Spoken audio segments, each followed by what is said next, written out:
오늘 설교 말씀의 제목은 솔로몬의 번제와 감사, 이 말씀으로 우리 맥주 감사 주일 말씀을 함께 보도록 하겠습니다.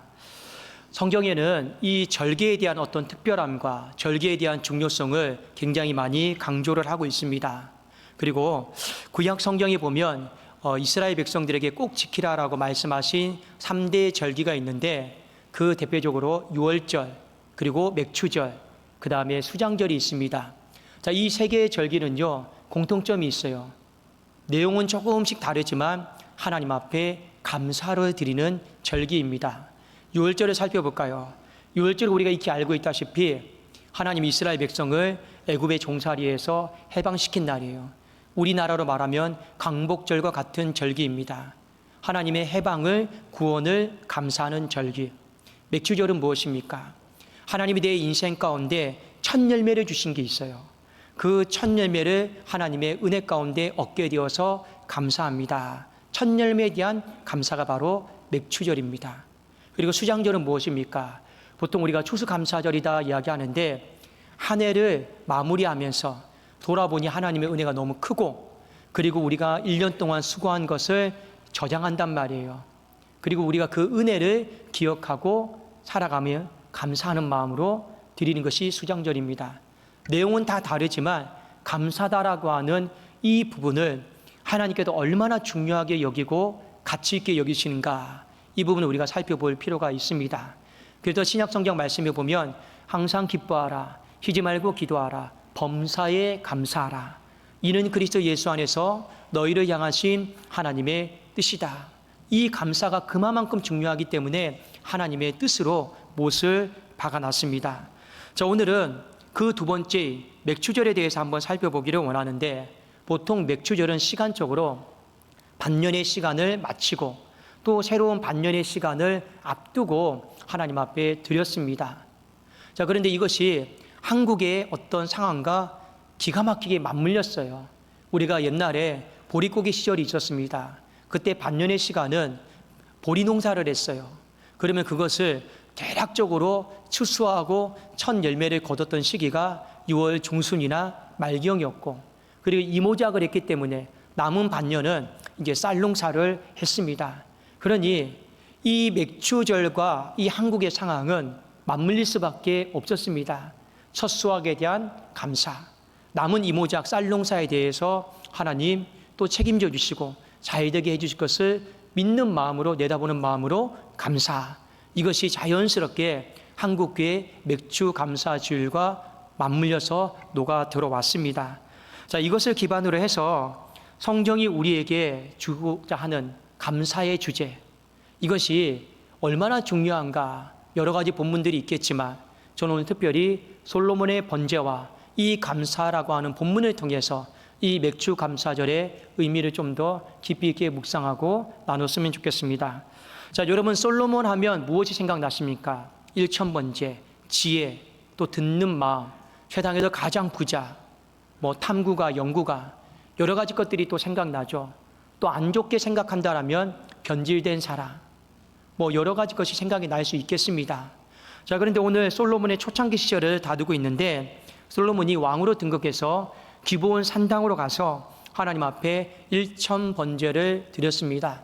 자, 먼저 이 일천번제다라고 하는 것은 1,000마리의 소나 양떼를 의미하고 있어요. 자, 여기서 강론으로 잠깐 말씀을 드립니다.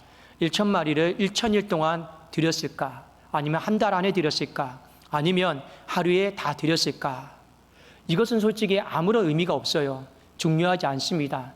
다만 우리 성도님께 말씀을 드리고 싶은 것은, 그때 당시의 관행으로는요, 1,000마리 정도는 하루에 충분히 다 드릴 수 있는 여건은 되었던 것 같습니다.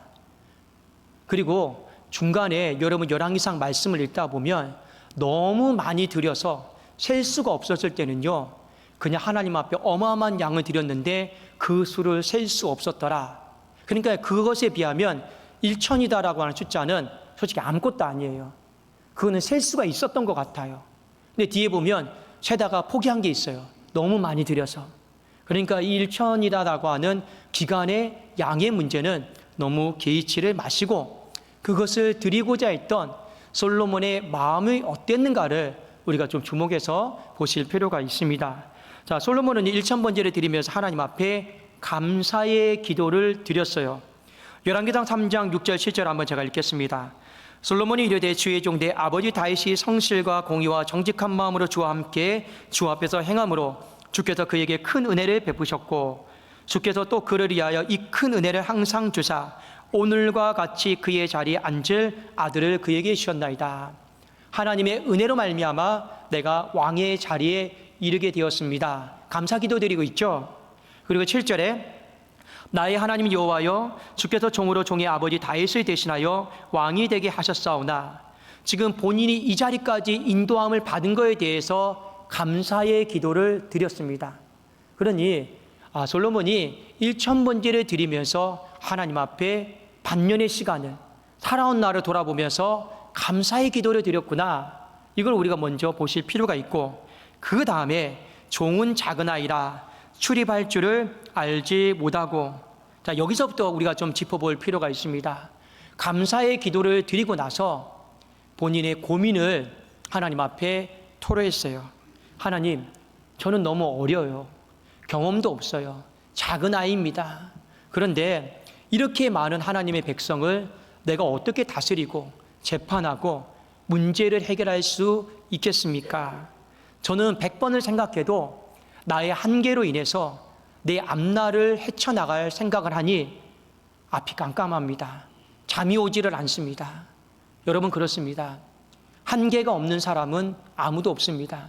어떤 사람은 육신의 한계를 가지고 살아가는 사람이 있고 물질의 한계를 가지고 살아가는 사람이 있고 지식의 명철의 한계를 가지고 살아가는 사람이 있고 어떤 사람은 다 괜찮은데 성격이 불같아요. 이 성격의 한계를 가지고 살아가는 사람이 있습니다. 그 한계 때문에 우리가 앞날을 헤쳐나가기 어려운 부분들이 상당수 많이 있어요. 그런데 내 인생의 한계 앞에서 솔로몬은 어떻게 했느냐? 하나님 도와주세요. 이 한계를 극복하도록 이 한계를 극복하고 딛고 일어나서 앞날을 헤쳐나가도록 하나님 도와주세요. 그 고민을 토로하면서 하나님 앞에 기도한 거예요. 그래서 솔로몬은 선악을 분별하게 해달라, 지혜를 달라고 하나님 앞에 기도합니다. 그 당시에 왕의 이상적인 모습이 있었어요. 다윗의 시대 때는요, 전쟁에서 나가서 이기는 게 왕의 이상적인 모습이었고 솔로몬 시대 때는 더 이상 전쟁이 없어요. 이제는 내부의 문제를 다스리고 수습을 해야 돼요. 문제 해결이에요. 근데 본인이 아이니까 문제를 해결하고 수습할 능력이 없어요. 그래서 하나님 앞에 뭘 달라고 합니까? 문제를 해결할 능력, 문제를 수습할 능력, 어떤 문제를 가지고 와도 내가 답을 줄 수 있는 능력, 그게 뭐예요? 바로 지혜였고 명철이었습니다. 그런데 솔로몬이 단서를 달았죠. 나를 위해서가 아니라 하나님의 백성의 잘됨을 위해서 그렇게 기도를 했습니다. 자, 하나님은 솔로몬의 간구를 들으시고 응답을 하셨어요. 이 응답은 두 가지로 요약을 할 수가 있습니다. 첫 번째는 뭐냐? 너를 견줄 사람이 없을 거다. 두 번째는 구하지 아니한 부귀와 영광과 존귀도 내가 너에게 다 줄 것이다. 한번 우리 열왕기상 3장 10절부터 13절인데 저와 여러분 한 절씩 교독하시고 마지막 13절 함께 읽도록 하겠습니다. 제가 먼저 10절 읽겠습니다. 솔로몬이 이것을 구하며 그 말씀이 주의 마음에 든지라.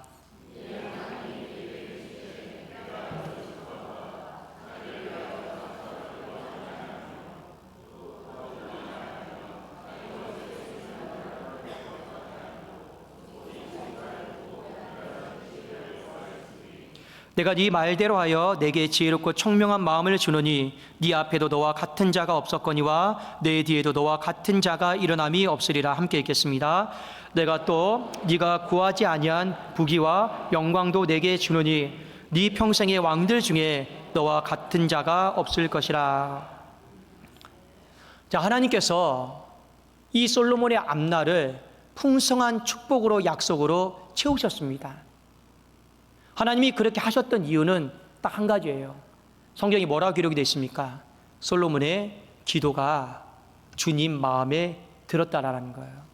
자, 그런데 성경을 자세히 보면 하나님이 솔로몬의 기도를 마음에 든 게 아니고 뭐라고 되어 있습니까? 10절 한번 눈으로 보세요. 솔로몬이 이것을 구하며 그 말씀이, 기도가 마음에 든 게 아니고 뭐가 마음에 든 거예요? 솔로몬의 그 말이 하나님의 마음에 들었다. 그리고 12절에 보세요. 내가 네 말대로 하여. 이 말이다라고 하는 단어가 나오죠. 자, 이 말이 우리가 보통 일반적으로 말하는 그 말이 아니에요. 그 말씀이 아닙니다. 이건 히브리 단어로 다바르라고 하는 단어입니다. 이 히브리 단어 다바드가 뭐냐? 행동, 사건, 이걸 의미하고 있습니다. 그러니 결론적으로 하나님이 솔로몬이 참 마음에 든다라고 했을 때 무엇이 마음에 들었느냐? 솔로몬의 기도, 말이 마음에 든 게 아니고 솔로몬의 내가 이렇게 살겠다, 내가 하나님 앞에 이렇게 살겠다라고 하는 그의 다바르, 행동, 그 실천이, 다짐이 하나님 보시기에 마음에 들었다라는 거예요. 그러니까 우리가 여기서 주의 마음에 드는 삶을 살겠다, 솔로몬이 이 고백을 했고 하나님이 그것이 참 마음에 들어서 솔로몬에게 앞날의 축복을 허락해 주신 거예요. 자, 이제 솔로몬의 앞날은 순간순간 감사하면서 살면 돼요. 왜요? 하나님의 축복의 약속이 다 있잖아요. 하나님께서 이렇게까지 약속을 하셨는데 무엇이 두렵고 무엇이 걱정이 되고 염려가 되겠습니까? 이제 풍성한 약속을 바라보면서 살아가면 되잖아요. 그런데 오늘 우리가 유의해서 봐야 되는 건 뭐냐? 오늘 솔로몬이 꿈에서 깨어난 후에 하나님의 언약궤 앞에서 번제와 감사의 제물을 드렸다라고 하는 표현을 우리가 좀 유의해서 보실 필요가 있어요. 자, 한번 열왕기상 3장 15절 중요한 구절입니다. 같이 한번 읽어보겠습니다. 시작. 솔로몬이 깨어보니 꿈이더라. 이에 예루살렘에 이르러 여호와의 언약궤 앞에 서서 번제와 감사의 제물을 드리고 모든 신하들을 위하여 잔치하였더라. 우리는 이미 솔로몬이 기브온 산당에 올라갔을 때 일천 번제를 드린 걸 알고 있어요. 근데 오늘 또 번제를 또 드려요. 이 부분을 우리가 좀 유의해서 보셔야 됩니다. 자, 그러면 번제가 뭔지를 좀 우리가 살펴볼 필요가 있는데, 번제는 히브리 단어로 올라라고 하는 단어입니다. 이걸 한글말로 번역을 하면 오르다예요.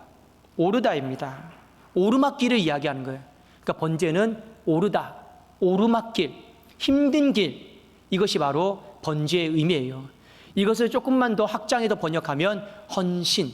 그래서 헌신은 오르막길이고 힘든 길이에요. 자, 그런데 이 번제의 의미를 정리하면 결론적으로 하나님 앞에 헌신하는 삶을 살겠다, 이것이 바로 번제의 의미입니다. 자, 그러면 왜 솔로몬이 감사 제물뿐만 아니라 번제까지 드릴 수밖에 없었느냐? 바로 그 앞에 있는 14절 말씀 때문에 그래요. 제가 한번 읽어드릴게요. 네가 만일 네 아버지 다윗이 행함같이 네 길로 행하며 내 법도와 명령을 지키면 내가 또 네 날을 길게 하리라. 내가 또 네 날을 길게 하리라. 정확하게 번역하면 이거예요. 내가 또 네 날을 누리게 하리라. 그런 뜻입니다. 자, 하나님은 지금 엄격하게 구별하셨어요. 구분하셨어요. 뭘요? 축복을 받는 것과 축복을 누리는 걸 하나님은 구분하셨어요. 우리는 축복을 받으면 자동으로 누릴 거라 생각하죠. 쉬운 말로 예를 들어 볼까요? 결혼을 하면 자동적으로 행복할 거라 생각하죠. 그거 틀린 생각입니다. 착각이에요. 축복을 받는 것과 축복을 누리는 것을 하나님은 오늘 분명히 엄격하게 구분하셨어요. 그러니 축복을 받아도 축복을 못 누릴 수 있어요. 결혼을 해도 행복하지 못할 수가 있어요. 하나님은 오늘 구분하셨습니다. 그러면 그 축복을 누리기 위해서 14절에 뭐라고 말씀하셨습니까? 말씀 앞에 헌신해야 된다. 번제가 있어야 된다. 말씀을 붙잡고 올라가야 된다. 예수님께서 십자가 붙들고 짊어지고 골고다 언덕까지 오르막길을 올라가셨던 것처럼 이 말씀의 십자가를 붙들고 올라가야 된다. 그게 바로 번제의 의미입니다. 그래야지만이 앞에 말씀하신 솔로몬에게 부어주신 축복을 누릴 수가 있다. 이 의미를 알았기 때문에 솔로몬이 감사 제물만 드린 게 아니고 당연히 번제를 드릴 수밖에 없었어요. 그렇죠? 그러면 1,000번제를 드릴 때 마음은 뭐예요? 감사의 마음과 고민 때문에 드린 거예요. 두 번째, 번제를 드린 마음은 뭐예요? 그 축복을 누리기 위해서 하나님 앞에 번제를 드린 거예요. 헌신의 의미는 똑같지만 목적은 조금 달랐습니다. 이 정도 선에서 여러분들이 번제의 의미는 좀 정리를 좀 했으면 좋겠습니다. 사랑하는 여러분, 오늘은 맥주 감사주일이죠. 자, 먼저 솔로몬이 기브온 산당에 올라가서 어떻게 감사의 예배를 드렸습니까? 반년의 시간을 돌아봤어요. 아버지 때로부터 지금에 이르기까지 우여곡절이 있고 굽어도는 길이 있고 험난한 시간 속에서 왕이 오른 거잖아요. 열왕기상 1장 2장에 보면 그 왕으로 등극하기까지 얼마나 많은 피해 숙청들이 있었습니까? 어려움들이 있었습니까? 근데 하나님이 지켜주시고 보호해 주셔서 이 자리까지 이르게 하신 건 하나님의 은혜다. 지금 감사의 기도를 먼저 하나님 앞에 올리고 있습니다. 여러분, 우리도 한번 적용해 볼까요? 지난 반년의 시간 감사하십니까? 어떤 분들은 여전히 나는 만족스럽지 못해서 감사가 안 되는 분도 있을 것입니다. 여전히 불만족스럽고 여전히 서운하고 왜 나만 겪는 고난인지, 왜 하나님은 나에게 평범함의 축복을 주시지 않는지 마음이 힘든 사람도 있을 것입니다. 그러나 여러분 기억하십시오. 우리가 반년의 시간을 돌아보면서 내 눈앞에 되어진 걸 보면서 감사하라는 게 아니에요. 그 누구든지 다 할 수 있는 거예요. 뭘 기억하고 감사하라는 겁니까? 하나님의 수고를 기억하면서 감사하시라는 거예요. 여러분만 수고한 게 아니에요. 보이지 않게 하나님이 교회를 위해서, 가정을 위해서 어마어마하게 수고를 했습니다. 그걸 놓치지 마십시오. 그게 마음에 잘 닿지 않는다면 광야 40년의 시간을 생각해 보십시오. 이스라엘 백성들 광야 40년 동안 믿음 생활 제대로 했습니까? 했긴 했죠. 하긴 했죠. 흉내만 냈죠. 얼마나 말을 뒤집어 버리고 반복했습니까? 신실하고 충성되게 살겠다 했지만 늘 그들은 옛생활로 돌아가려고 했어요. 그리고 하나님이 혼내면 마지못해 혼나기 싫어서 구색 맞추고 하는 신용하고, 그것도 짧게. 그것이 바로 광야 40년입니다. 좀 나아지면 더 하나님 앞에 헌신해야 되는데 또 옛생활로 돌아가요. 세상 말로 말하면 얍삽하게 신앙생활 했어요. 간사하게 신앙생활 했어요. 그러다 또 하나님이 혼내면 그거 무서워가지고 하나님 제대로 살게, 그것도 얼마 못 가요. 늘 과거로 돌아가려고 했고 나로 돌아가려고 했고, 하나님은 어떻게 했습니까? 약속의 땅으로, 미래로 신실한 땅으로 이끌려고 했습니다. 그 광야 40년의 시간은 하나님의 구름기둥과 불기둥으로 나를 인도하고자 한 그 헌신이 있었음을요 기억하셔야 되는 거예요. 오늘 솔로몬이 그 은혜를 기억을 했습니다. 그리고 남은 반년 미래를 바라보면서 이 솔로몬도 막막해요. 답이 보이지 않아요. 경험이 없잖아요. 내가 나이가 너무 어린데 지금 당장 내가 나가기만 하면 문제들 산더미처럼 다 가지고 올 건데, 아니나 다를까 오늘 기브온 산당에 내려오자마자 우리 솔로몬의 재판이다라고 한 유명한 사건 아시죠? 그 문제를 당시에 유전자 감식도 없는데 어떻게 무슨 수로 해결을 해요? 그거 해결 못하면 아이 별거 없네? 아이고 나이가 어리니까. 그 말을 들어가면 얼마나 힘들겠습니까? 그렇잖아요. 앞날에 대해서 한 치 앞도 내다볼 수 없는 시간들입니다. 생각만 하면 나의 한계 때문에 먹먹하고 먹장구름이고 어둡습니다. 소망이 보이지 않습니다. 그런데 성경은 우리에게 뭐라고 얘기하고 있습니까? 한 치 앞도 내다볼 수 없는 인생을 교만한 마음으로 함부로 단정 짓지 마라. 네가 결론 짓지 마라. 그러면 우리는 말씀 안에서 이 한 치 앞도 내다볼 수 없는 인생을 향해서 어떤 마음과 태도를 가지는 것이 맞을까요? 이런 마음이죠. 하나님께서 내게 주신 복이 있음을 믿습니다. 그 복을 누릴 수 있는 누림의 축복을 허락하여 주시옵소서. 그 마음으로 남은 반년을 모르지만 우리는 그 말씀을 붙들고 살아가야 되는 거죠. 우리는 그렇게 돌아보면서 감사하고 내다보면서 소망으로 감사하는 거예요. 그것이 솔로몬이 하나님 앞에 드렸던 1000번째 감사였습니다. 그러나 오늘 여기서 곁들여서 말씀을 드리면 하나님은 우리의 시간들이 조금 더 구체적인 적용점 안에서 축복을 받고 축복을 누리기를 원하고 있는데 오늘 그 적용점 2가지만 말씀을 드립니다. 첫 번째, 나의 시간이 축복을 받는 시간이 되기를 기도하십시오. 이를 위해서 나의 다바르, 내 삶이 주님의 마음에 드는 삶을 살겠노라. 주님의 마음에 드는 삶을 살겠노라. 이 믿음의 고백을 하나님 앞에 드리십시오. 하나님은 솔로몬의 기도가 마음에 들었다 하지 않았습니다. 솔로몬의 간구가 마음에 들었다 하지 않았습니다. 솔로몬의 다바르가 마음에 들었다고 했어요. 네가 하고자 하는 행동들, 네가 살아가고자 하는 삶의 태도들, 그것이 참 마음에 든다. 그게 뭐가 마음에 들었어요? 솔로몬은 분명히 작은 아이예요. 아이는 자기중심적이에요. 아이의 특징이 뭡니까? 감정적이에요. 분노 조절이 안 돼요. 자기 마음대로예요. 기분 나쁘면 다 때려쳐요. 다 내려놔버려요. 그게 아이예요. 근데 그 아이인데 어떻게 해요? 뭐라고 할 수도 없잖아요. 아이는요, 계속 우쭈쭈 해줘야 돼요. 아이면 어쩔 수 없어요. 솔로몬도 스스로가 알아요. 작은 아이니까. 그러니까 아이가 당연히 구함에 있어서 자기를 위해서 구하는 게 맞아요. 근데 하나님이 뭐라 말씀하셨습니까? 참 희한하다. 네가 아임에도 불구하고 자기를 위해 구하지 않고 하나님의 백성을 위해, 오늘날로 말하면 주의 교회를 위해, 공동체를 위해서 네가 구하겠다. 그리고 그것을 위해 살겠다 하니 참 마음에 든다. 여러분, 내 남은 인생이 주님 마음에 드는 삶을 살 수 있기를 주의 이름으로 축원합니다. 그러려면 아이의 삶을 벗어버리고 먼저 그의 나라와 그의 의를 구하십시오.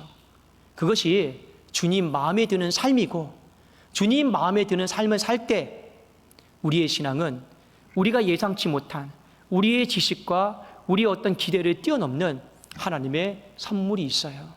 그것이 바로 나의 시간을 축복으로 수놓는 하나님의 방법입니다. 그 다음에 나의 시간이 축복을 누리는 시간이 되도록 하나님 앞에 기도하십시오. 앞으로 남은 시간 감사하셔야 돼요. 그런데 오늘 말씀에 따라서 번제를 곁들여서 꼭 감사하셔야 됩니다. 번제를 곁들이지 않고 감사하면 다 무너지게 되어 있습니다. 여러분, 남은 시간 있죠? 하나님 말씀 붙잡고 골고다 언덕으로 올라가겠습니다. 하나님 말씀 붙잡고 오르막길로 올라가겠습니다. 이 올라라고 하는 번제가 계단이라는 뜻도 있어요. 하나님 말씀 붙잡고 계단을 올라가겠습니다. 우리의 남은 삶이 이 번제를 곁들인 감사가 있어야 돼요. 그래야지만이 축복을 누릴 수가 있어요. 많은 사람들이 이 말씀의 십자가를 지고 계단으로 올라가지 않습니다. 쉬운 길을 택해요. 내 생각, 내 감정을 붙잡고 내려가는 길을 선택하는 사람들이 부지기수예요. 여러분, 한번 가슴에 손을 얹고 생각해 보십시오. 내 선택이, 내 결정이 하나님의 말씀을 붙잡고 계단으로 올라가고 있습니까? 아니면 내 생각과 감정이 원하는 대로 에라 모르겠다 하고 여러분 내리막길로 가고 있습니까? 죄송하지만 여러분들이 내리막길로 간다라고 하면 그때부터는 하나님 앞에 받은 축복들을 하나님 다 걷어가십니다. 여러분, 솔로몬이 우리가 그 사람의 인생을 평가할 때 전반부와 후반부를 보통 나누죠. 중간에 변질이 되었습니다. 변질이 되면서 어떤 일이 발생을 했느냐? 분명히 오늘 말씀에는 하나님이 솔로몬에게 장수의 복을 약속하셨어요. 근데 솔로몬은 빨리 죽었습니다. 단명했습니다.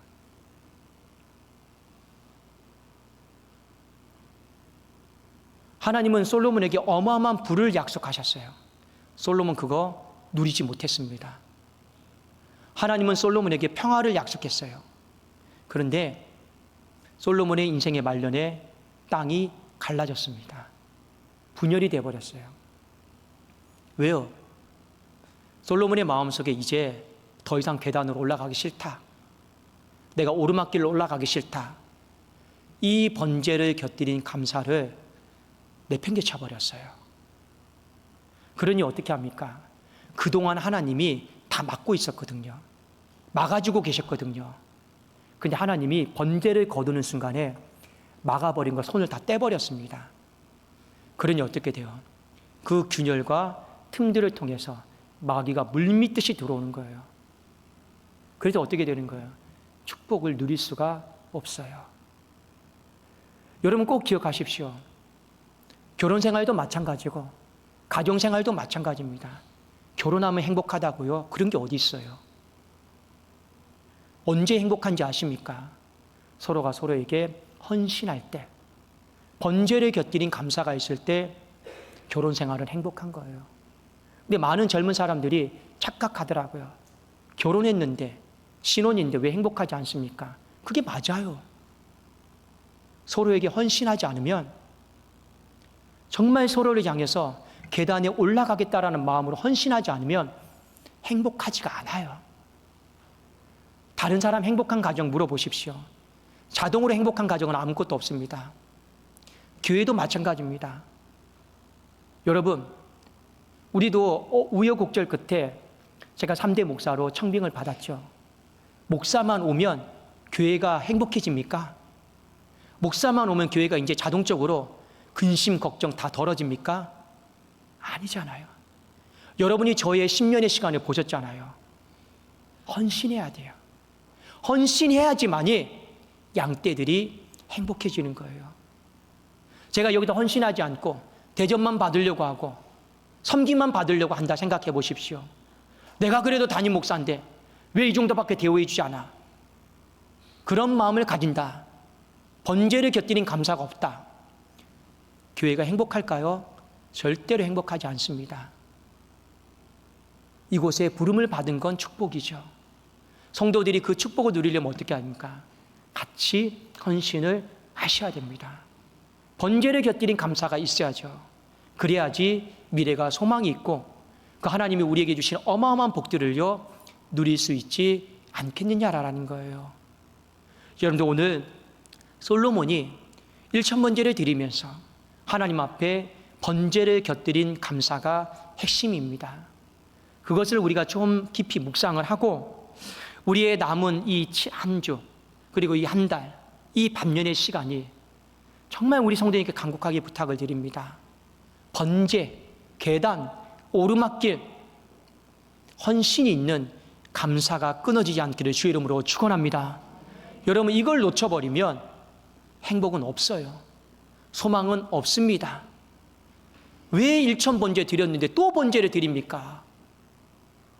그건 하나님이 솔로몬에게 지혜를 주신 거예요. 그리고 솔로몬이 그것을 알아차린 거예요. 우리에게도 똑같이 동일하게 말씀하시는 요구 아니겠습니까? 오늘 이 말씀을 잘 받아들이고 이 맥추절, 절기의 축복이 우리 모두에게 있기를 예수 그리스도의 이름으로 축원합니다. 기도하겠습니다.